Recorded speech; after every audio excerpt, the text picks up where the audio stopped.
Welcome students, स्वागत है आपका आपके अपने YouTube channel study with sir में। और आज हम लेके आए हैं आपके लिए बहुत इंपॉर्टेंट डेरिवेशन जो कि है लेंस मेकर फॉर्मूला और उस पे बेस्ड न्यूमेरिकल्स। 5 नंबर का क्वेश्चन बनाने के लिए ये सारी कहानी चल रही है। लेंस मेकर फॉर्मूला 3 नंबर में आएगा, इसके साथ में एक न्यूमेरिकल जरूर चिपका के देता है और 5 नंबर का क्वेश्चन बनाता है। ठीक है, पूरी रे ऑप्टिक्स में मैं आपको बता दूं, केवल 4 क्वेश्चन अगर आप तैयार कर लें तो आपके 5 नंबर पक्के पक्के पक्के पक्के हो जाएंगे। ठीक है ना, क्योंकि यूपी बोर्ड्स में क्या होते हैं, 7 सेट बनते हैं, तो 7 सेट में बहुत कम ही बार ऐसा होता है कि कोई क्वेश्चन दूसरे सेट में रिपीट हो, है ना। तो ये 4 क्वेश्चन जो मैं बता दे रहा हूं आपको, सबसे पहला कौन सा, refraction at convex spherical surface and concave spherical surface, सबसे पहला डेरिवेशन। उसके बाद ये जो लेंस मेकर फॉर्मूला मैं बताने जा रहा हूं, ये एक से ज्यादा सेट में आएगा और आपको बिल्कुल एकदम तैयार कर लेना है। ठीक है ना, सीबीएसई और आईसी वाले तो मान लें कि एकदम एकदम उसको घोर के पी के जाएं। ठीक है ना, बिल्कुल एकदम आपको मिलना है convex concave spherical surface, lens maker formula, और इसके बाद जो हमारे पास टेलीस्कोप है, माइक्रोस्कोप, टेलीस्कोप, रिफ्लेक्टिंग टेलीस्कोप। ठीक है ना, ये 4 जो मैं 5 क्वेश्चन बता रहा हूं, इसमें से एक क्वेश्चन आपको बोर्ड एग्जाम में पक्का और पक्का देखने को मिलेगा। ठीक है ना, अब बात आती है किसके, लेंस मेकर फॉर्मूले की। तो मैं बता दूं कि 2020 और 2022 में जो एग्जाम हुए थे, 2021 कोविड में बीत गया था, ठीक है ना, 2020 और 2022 में जो एग्जाम हुए थे उसमें भर भर के पूछा गया लेंस मेकर फॉर्मूला, और जब भी पूछा गया 5 मार्क्स में पूछा गया है, और इसके साथ में एक न्यूमेरिकल जरूर देता है। तो न्यूमेरिकल में आपको बिल्कुल एकदम रामबाण बताने वाला हूं, यहाँ पे देख लोगे, 5 मिनट देख लोगे, सारे न्यूमेरिकल सॉल्व कर डालोगे, बुक के भी और बोर्ड एग्जाम के भी। ठीक है ना, तो चलो देख लो पहले यहाँ पे लेंस मेकर फॉर्मूला, फिर उस पर बात करेंगे हम लोग किसकी, बेस्ट न्यूमेरिकल की बात करेंगे। देखें यहाँ पे क्या हमारे पास लेंस मेकर फॉर्मूला है। सबसे पहले लेंस मेकर फॉर्मूला को हम लोग डिराइव करते हैं, तो सबसे पहले हम लोग क्या बना लेंगे, एक लेंस बना लेंगे। लेंस बना लिया, लेंस की ये क्या हो गई, प्रिंसिपल एक्सिस हो गई। ये सरफेस नंबर फर्स्ट है, ये सरफेस नंबर सेकंड है। लेंस की 2 सरफेस होती हैं, ठीक है ना, इसको हम लोग 20 से डिवाइड कर देते हैं। पहले वाली सरफेस के लिए जो होगा P1 हो जाएगा, दूसरी वाली सरफेस के लिए क्या हो जाएगा, P2 हो जाएगा। यहाँ पे क्या होगा, C2 होगा, यहाँ पे क्या होगा, C1 होगा। ठीक है, इतनी चीज़ें होती हैं, किसी भी लेंस की फिक्स होती है, इतनी चीज़ें आपको याद करनी पड़ती हैं। अब उसके बाद मैं फिगर बनाता हूँ। यहाँ पे मैं रखता हूँ ऑब्जेक्ट को, पहली लाइट रे किधर से पास करती है, तो P1 से होकर के पास करती है। दूसरी लाइट रे कुछ इस टाइप से जाती है, जो कि आफ्टर रिफ्रैक्शन इसका रिफ्रैक्शन होता है, तो इस प्रकार से रिफ्रैक्शन होता है। और सेकेंडरी वाली अगर सरफेस नहीं होती तो ये फिर लाइट रे ऐसे सीधे निकल जाती, सीधे निकल जाती, सीधे निकल जाती, और यहाँ पे इसकी क्या बन जाती, इमेज बन जाती, है ना। इसलिए हमने इसको क्या लिख दिया, आई डैश लिख दिया। ठीक, लेकिन होता क्या है, यहाँ पे सेकेंडरी सरफेस होती है, सेकेंडरी सरफेस होती है तो यहाँ पे इसका दोबारा रिफ्रैक्शन होता है। जब दोबारा रिफ्रैक्शन होगा, यहाँ पे देखना, जब यहाँ पे इसका दोबारा रिफ्लेक्शन होता है तो हम लोग क्या करते हैं, सबसे पहले यहाँ पे एक नॉर्मल ड्रॉ करते हैं। नॉर्मल जो होता है किसी भी सरफेस के लिए, जो नॉर्मल होता है वो सेंटर ऑफ कर्वेचर से होकर के पास करता है। ठीक है ना, तो इस सेंटर ऑफ कर्वेचर से होकर के पास करेगा, तो हम लोग यहाँ पे देखेंगे लाइट रे डेंसर मीडियम से रेयर मीडियम में एंटर कर रही है, डेंसर मीडियम से रेयर मीडियम में एंटर कर रही है। तो फिर क्या होता है, लाइट रे जो होती है अवे नॉर्मल हट जाती है। मतलब कहने का क्या है, लाइट रे ऐसे सीधी जानी चाहिए थी, लेकिन ये क्या हो गई, बेंड होगी। बेंड कैसे होगी, तो अवे नॉर्मल बेंड होगी। जब लाइट रे इस वाले मीडियम से जब किस में एंटर कर रही थी, लेंस में एंटर कर रही थी, तो फिर यहाँ पे क्या हुआ था, इसका फिर से एक बार रिफ्लेक्शन हुआ था, वो कुछ इस प्रकार से हुआ था, और ये क्या हो गई थी, टुवर्ड्स नॉर्मल बेंड हो गई थी। क्यों, क्योंकि जब लाइट रे रेयर मीडियम से डेंसर मीडियम में एंटर कर रही थी। ठीक है, अच्छी बात है। तो यहाँ पे इसकी क्या बनती है, फाइनल इमेज बनती है, जिसको हम लोग क्या किससे लिख देते हैं, आई से लिख देते हैं। ठीक है ना, तो ये सारी चीजें बातचीत हो गई किसके, फिगर के बारे में। थोड़ी सी जो चीजें रह जाती है मैं बता देता हूँ। बाहर कौन सा मीडियम है, μ1 है। लेंस के अंदर कौन सा मीडियम है, तो इसको बोल देता हूँ मैं μ2 बोल देता हूँ। ठीक है, ठीक है। ऑब्जेक्ट तक के डिस्टेंस को मैं दिखा देता हूँ किससे, ऑब्जेक्ट तक की डिस्टेंस को मैं दिखा देता हूँ यू से। किससे दिखा देता हूँ, यू से। लेंस की विड्थ को मैं बता देता हूँ कितना, टी बता देता हूँ। इमेज तक की जो फाइनल इमेज बनी है, इसकी डिस्टेंस कितनी मैं बोल देता हूँ, वी बोल देता हूँ। इमेज जो बनती उसकी जो फर्स्ट वाली सरफेस है, इससे कितनी डिस्टेंस है, इसकी डिस्टेंस कितनी है, तो इसकी डिस्टेंस है वी है। ठीक है, अच्छी बात है। अब देखें, इस डेरिवेशन को करने का बिल्कुल आसान और सिंपल तरीका मैं बता रहा हूं आपको। साल भर आपने पढ़ा होगा, तरह तरह के टीचरों से पढ़ा होगा, लेकिन इससे आसान तरीका आपको कहीं नहीं मिलेगा। चलिए देख लीजिए वो क्या तरीका है। तो बिल्कुल सिंपल है, आपने पढ़ा होगा रिफ्रैक्शन एट स्फेरिकल सरफेस के लिए फॉर्मूला पढ़ा होगा, μ2 अपॉन वी माइनस क्या पढ़ा होगा, μ1 अपॉन यू इक्वल टू क्या पढ़ा होगा, μ2 अपॉन μ1 अपॉन क्या आता है, आर आता है। इस टाइप का फॉर्मूला पढ़ा होगा। बस इसी फॉर्मूले को अप्लाई करके जो है हम लोग क्या देखने वाले हैं, अपने डेरिवेशन देखने वाले हैं, बिल्कुल आसानी से हो जाएगा। अब इसी फॉर्मूले को हम लोग लगाना है एक बार सरफेस नंबर फर्स्ट के लिए, और इसी फॉर्मूले को एक बार लगाना है सरफेस नंबर सेकंड के लिए। दोनों सरफेस के लिए लगाएंगे, दोनों इक्वेशनों को सॉल्व कर देंगे, बस हमारा डेरिवेशन खल्लास, खत्म, टाटा बाय बाय। चलिए देखते हैं जल्दी से एकदम, चलिए देखते हैं एकदम जल्दी से। फर्स्ट वाली सरफेस के लिए लगाएंगे तो हम लोग क्या लगाएंगे, बिल्कुल सिंपल है, for surface first. For surface first के लिए लगाएंगे तो हमारे पास क्या आ जाएगा, μ2 अपॉन क्या लिखते हैं, इमेज की डिस्टेंस। पहली वाली सरफेस के लिए इमेज की डिस्टेंस हमारे पास कितनी है, वी डैश माइनस, ठीक, μ1 अपॉन यू, ऑब्जेक्ट डिस्टेंस कितनी है हमारे पास, यू है, इक्वल टू फिर क्या लिखते हैं हम लोग mu two minus mu one, और नीचे क्या रखते हैं रेडियस ऑफ कर्वेचर। पहली वाली सरफेस के लिए रेडियस ऑफ कर्वेचर कितनी है, तो हम लोग बोल देते हैं उसको R1 बोल देते हैं। इसी प्रकार से अगर हम लोग देखेंगे किसके लिए, सरफेस नंबर सेकंड के लिए, सरफेस नंबर सेकंड के लिए जब देखेंगे तो क्या आ जाएगा हमारे पास, हम लोग देखें ना सरफेस नंबर सेकंड में क्या हो जाएगा, तो यहाँ पे मीडियम चेंज हो रहा है, यहाँ पे म्यू वन से लाइट रेज आ रही थी, यहाँ पे क्या हो रही थी म्यू टू से लाइट रेज आ रही है ना। सेकंड नंबर सरफेस के लिए देखोगे तो यहाँ पे इधर से लाइट रेज आ रही है ना, तो म्यू टू में लाइट रेज, म्यू टू से लाइट रेज आ रही है और म्यू वन में जा रही है, मतलब मीडियम चेंज हो गया। म्यू वन की जगह म्यू टू रखना है और म्यू टू की जगह म्यू वन रखना है, बिल्कुल सिंपल है। म्यू टू की जगह क्या रख देना है, म्यू वन रख देना है, म्यू वन की जगह क्या रख देना है, म्यू टू रख देना है, इक्वल टू म्यू टू की जगह क्या रख देना है, म्यू वन रख देना है, म्यू वन की जगह क्या रख देना है, म्यू टू रख देना है, बिल्कुल सिंपल, ज़्यादा दिमाग नहीं लगाना है, ठीक है ना। बस माइनस लगा, माइनस लगा दिया, अपॉन लगा, अपॉन लगा दिया, ठीक है। म्यू वन अपॉन किसके डिस्टेंस, इमेज की डिस्टेंस, इमेज की डिस्टेंस। अब दूसरी वाली सरफेस के लिए जो इमेज बनती है वो आई है, ऑब्जेक्ट क्या, दूसरी वाली सरफेस के लिए जो आई डैश होता है एज ए ऑब्जेक्ट वर्क करता है, आई जो है क्या है, इमेज है, ठीक है ना। ठीक, तो इमेज की डिस्टेंस क्या हो जाएगी, दूसरी वाली सरफेस के लिए इमेज की डिस्टेंस क्या हो जाएगी हमारे पास, v हो जाएगी, क्या हो जाएगी, v हो जाएगी, minus mu two upon you क्या है, ऑब्जेक्ट की डिस्टेंस, ऑब्जेक्ट डिस्टेंस क्या है, तो दूसरी वाली सरफेस के लिए आई डैश जो होता है एज अ ऑब्जेक्ट वर्क करता है, और ऑब्जेक्ट की डिस्टेंस यहाँ पे कितनी है, v डैश है, v डैश लेकिन कहाँ से, पहली वाली सरफेस से है, इसमें t माइनस कर देंगे तब जो है ये डिस्टेंस पता चलेगी कहाँ से, दूसरी वाली सरफेस से। हम लोग को क्या लिखना पड़ेगा यहाँ पे, v डैश माइनस टी लिखना पड़ेगा। अगर डायरेक्ट v डैश भी लिख देते हैं तो कोई गलत नहीं है, ठीक है ना। t को बाद में नेग्लिजिबल ही मानना है, हटाना ही है तो पहले भी हटा सकते हैं, कोई दिक्कत नहीं, लेकिन करके दिखा देंगे तो ज़्यादा बेहतर रहता है, क्योंकि बुक में भी वैसा ही दे रखा है, ठीक है। सरफेस नंबर सेकंड के लिए लिखेंगे तो यहाँ पे क्या लिख देंगे, R2 लिख देंगे, ठीक है। अब एक इक्वेशन इसको नाम दे देते हैं और यहाँ से t हटा लेते हैं तो दूसरी इक्वेशन भी हमारी बन जाएगी। तो यहाँ पे क्या हमारे पास म्यू वन अपॉन वी है, माइनस कितना हमारे पास म्यू टू अपॉन, यहाँ से t को नेग्लिजिबल बता देंगे, if t is very very small in comparison of v dash mu to, v dash और v और R2 कंपैरिजन में क्या है, t बहुत छोटा है तो t को हम लोग हटा देंगे, t को क्या मान लेंगे, नेग्लिजिबल मान लेंगे, ठीक है ना। तो यहाँ पे क्या आ जाएगा, केवल v डैश बचेगा, इक्वल टू क्या हमारे पास, mu one minus mu two upon में कितना हमारे पास R2 है, ठीक है, ठीक है। अब इक्वेशन फर्स्ट और इक्वेशन सेकंड को हम लोगों को सॉल्व करना है, इसको बोल देते हैं क्या, इक्वेशन नंबर सेकंड बोल देते हैं। तो इन दोनों को सॉल्व करने के लिए हम लोग क्या कर देते हैं, इक्वेशन नंबर फर्स्ट और इक्वेशन नंबर सेकंड को हम लोग ऐड कर देते हैं, adding equation first and second, equation first और सेकंड को हम लोग क्या कर देते हैं, ऐड कर देते हैं।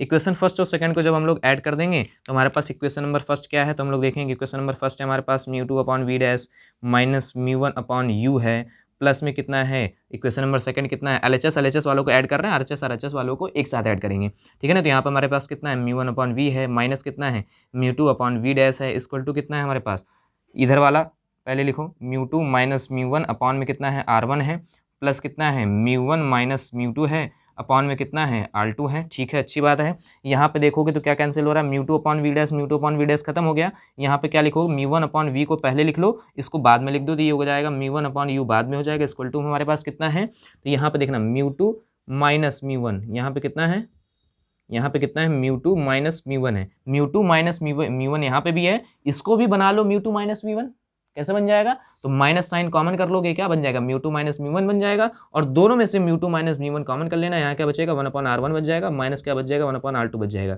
अरे भैया mu two minus mu one दोनों में से कॉमन करना है ना, कैसे किया, तो यहाँ mu two minus mu one दिख रहा था, कॉमन कर लिया, यहाँ क्या बचा, वन बचा, तो यहाँ पे भी इसको भी क्या बना लिया, mu two minus mu one बना लिया, कैसे बना, तो माइनस साइन कॉमन लेके बना, तो माइनस साइन कॉमन आ गया, ठीक, ठीक है। अब यहाँ से म्यू वन कॉमन कर लेना, यहाँ से म्यू वन कॉमन कर लेना और म्यू वन को कहाँ भेज देना, इधर नीचे भेज देना, तो यहाँ क्या बचेगा, one upon v minus one upon u, यहाँ क्या बचेगा, one upon v minus one upon u equal to क्या आ जाएगा, mu two minus mu one upon में क्या आ जाएगा, म्यू वन आ जाएगा, ठीक है। ब्रैकेट में कितना है, वन अपॉन R1 माइनस में क्या है, वन अपॉन में R2 है, ठीक है। यहाँ तक पहुँच गए, चलो इसी का आगे सॉल्व करते हैं।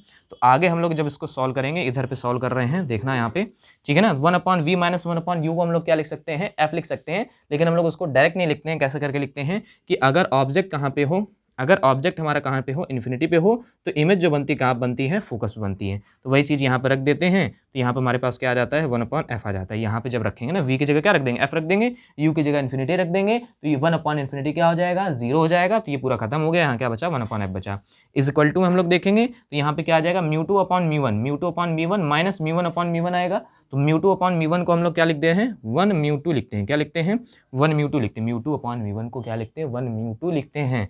Mu two upon mu one को हम लोग क्या लिखते हैं, वन म्यू टू लिखते हैं, क्या लिखते हैं, वन म्यू टू लिखते हैं। माइनस कितना है, mu one upon mu one क्या हो जाएगा, वन हो जाएगा, तो यहाँ क्या आ जाएगा, वन आ जाएगा, ठीक है। ब्रैकेट के अंदर हमारे पास क्या है, तो one upon R1, one upon R1 minus में कितना है, वन अपॉन R2 है, माइनस में कितना है 1/R2 है। ठीक है, इसी फॉर्मूले को क्या करना है, यहीं तक आपको क्या कर देना है, डिराइव कर देना है और 3 मार्क्स जो हैं आपके एकदम और एकदम पक्के हो जाएंगे। ठीक है ना। अब बात करते हैं, बिल्कुल एकदम सिंपल सा है डेरिवेशन। पहले क्या किया, पहली वाली सरफेस के लिए ये वाला फॉर्मूला लगाया, दूसरी वाली सरफेस के लिए वाला फॉर्मूला लगाया। ठीक है, पहली वाली सरफेस के लिए फॉर्मूला वही, दूसरी वाली सरफेस के लिए फॉर्मूला वही, बस चेंज हो गई, म्यू टू म्यू वन की वैल्यू चेंज हो गई। ठीक है ना, बाकी वी और यू की वैल्यू यहाँ से देख लीजिएगा आप लोग।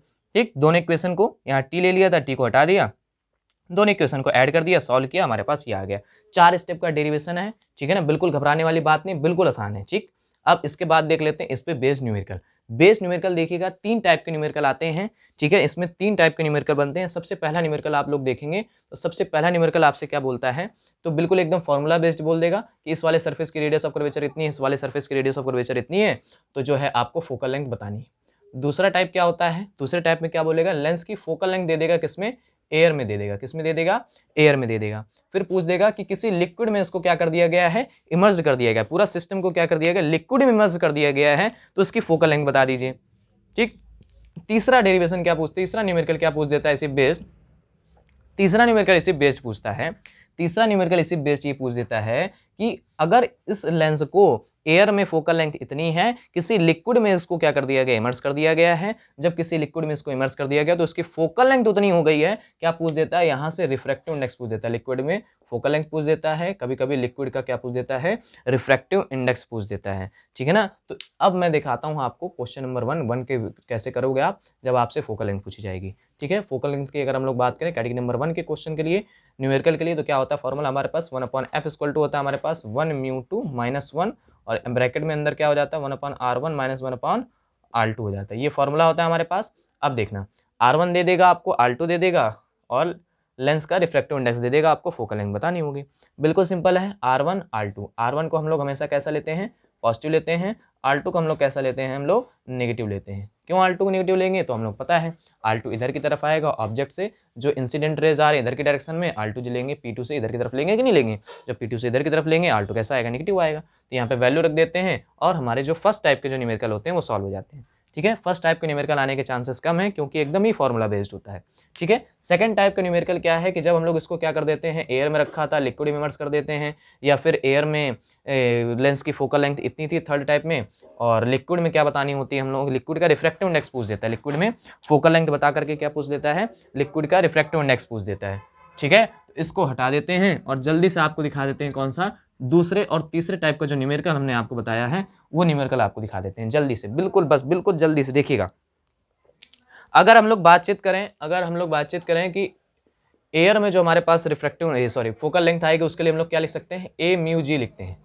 ठीक है ना, कोई भी लेंस हो अगर उसकी फोकल लेंथ के हम लोग फॉर्मूला लिख रहे हैं तो कैसे लिखते हैं, जिस मीडियम में लाइट रेज जा रही होती है वैसे रिफ्रैक्टिव इंडेक्स हम लोग यहाँ पे रखते हैं। कैसे रखते हैं, जैसे यहाँ पे μ1 से 1 से 2 में जा रही थी तो यहाँ तो 1μ2 ही रखा। ठीक है ना, जैसे एयर से ग्लास में जा रही है तो ए म्यू जी रखेंगे, क्या यूज करेंगे, ए म्यू जी यूज करेंगे। अगर ऐसे बात करें यहाँ बाहर लिक्विड है ये ग्लास है तो यहाँ पर जो रिफ्रैक्टिव इंडेक्स यूज करेंगे क्या यूज करेंगे, एल म्यू जी यूज करेंगे, क्या यूज करेंगे, एल म्यू जी यूज करेंगे। ठीक है ना, ठीक है, तो आते देखते हैं यहीं पे, तो यहाँ पे हमने क्या लिखा, ए म्यू जी लिखा, यहाँ पे क्या आ जाएगा 1/r1 - 1/r2 आ जाएगा। ठीक है, ऐसे बना लेना इक्वेशन। आपको जब भी देखना, जब भी क्वेश्चन देगा कि एयर में आपको क्या दे रखी है, फोकल लेंथ दे रखी है, तो वहाँ पे आपको r1 और r2 नहीं देगा। किसी भी क्वेश्चन में देखिएगा, अनसॉल्व में देखिएगा, प्रीवियस ईयर क्वेश्चंस में देखिएगा, कहीं भी देख लीजिएगा आपको r1 r2 नहीं देगा। क्या देगा, केवल एक रिफ्रैक्टिव इंडेक्स दे देगा आपको, एयर का रिफ्रैक्टिव इंडेक्स दे देगा, सॉरी ग्लास का रिफ्रैक्टिव इंडेक्स दे देगा, फोकल लेंथ दे देगा। फिर क्या बोल देगा कि जो है कि लिक्विड में, इसको मैं यहाँ लिक्विड लिख देता हूँ, यहाँ पे एयर लिख देता हूँ, इस लिक्विड नहीं पूरा एल लिख देता हूँ केवल। ठीक है ना, इक्वल टू क्या आ जाएगा, एल म्यू जी लिखेंगे, किसके लिए, तो लिक्विड के लिए, किसके लिए, तो लिक्विड के लिए 1/r1 - 1/r2। ठीक है, तो यहाँ पे क्या हम लोग लिक्विड में जब फोकल लेंथ लिखेंगे तो हमारे पास ये आ जाएगा, एल म्यू जी आ जाएगा, बिल्कुल सिंपल है, -1 1/r1 - 1/r2।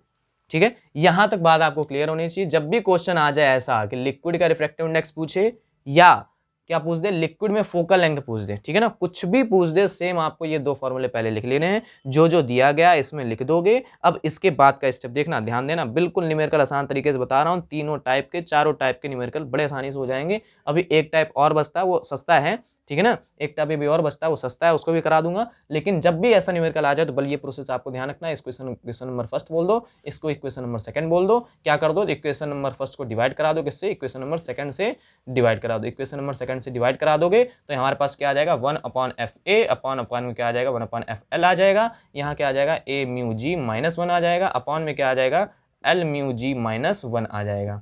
ठीक है, ये क्या हो जाएगा, पूरा पूरा कैंसिल हो जाएगा। तो इस फॉर्मूले को आपको ध्यान रखना है। इसको फर्दर मैं सॉल्व किए देता हूँ। FL ऊपर चला जाएगा, नीचे क्या आ जाएगा, FA आ जाएगा। इक्वल टू हमारे पास कितना है, A म्यू जी -1 है, नीचे कितना है, L म्यू जी -1 है। ठीक है, इसको सॉल्व कर लेना है आपको। बस इसी से आपके क्या हो जाएंगे, न्यूमेरिकल्स लग जाएंगे, दोनों टाइप के न्यूमेरिकल्स लग जाएंगे। बहुत रामबाड़ फॉर्मूला बता रहा हूँ, ठीक है ना। बार बार इक्वेशन बनाओगे, सॉल्व करते रह जाओगे, जिंदगी बीत जाएगी। बस ये फॉर्मूला याद रखना, तुरंत आंसर आएगा, कोई काट नहीं सकता है इसको, ठीक है ना।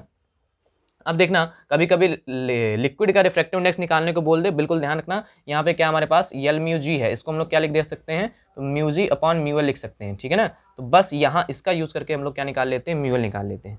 ठीक, इतनी चीजें ध्यान रखिएगा। आपका 5 नंबर का क्वेश्चन हो चुका है। एक टाइप जो इसमें थोड़ा सा और आता है कि लेंस ऐसे दे देगा, बोल देगा ऐसे काट देते हैं, कभी ऐसे काट देते हैं, है ना। कभी AB के क्रॉस काट देते हैं, कभी क्या कर देते हैं, CD के क्रॉस काट देते हैं। जब AB के क्रॉस काट देंगे तो एक R1 या R2 में से किसी एक को क्या ले लेना होता है, हम लोगों को इन्फिनिटी ले लेना होता है। बाकी CD को काटने पे क्या होता है, तो CD को काटने पे कोई भी फर्क नहीं पड़ता है, बस थोड़ी सी इमेज जो होती है हमारी क्या नहीं बनती है, ब्राइट नहीं बनती है। तो उम्मीद करते हैं आपको समझ में आया होगा। बहुत इंपॉर्टेंट डेरिवेशन है, मैंने आपको बताया। Concave spherical surface, convex spherical surface, lens maker formula, convex spherical surface, concave spherical surface, lens maker formula, और टेलीस्कोप, माइक्रोस्कोप और रिफ्लेक्टिंग टेलीस्कोप। ये 4-5 क्वेश्चन जो मैं बता रहा हूं, इसमें से एक क्वेश्चन आपको पक्का दिखाई देगा। आज शाम को ये आपका क्वेश्चन पेपर आने मिलेगा आपको, जब 2 बजे, ठीक है ना। तो 5, 5:30, 6 बजे करीब मैं आपसे मिलूंगा और आपको दिखाऊंगा कि मैंने जो क्वेश्चन बताए वही क्वेश्चन आए हैं। ठीक है, ठीक है, धन्यवाद।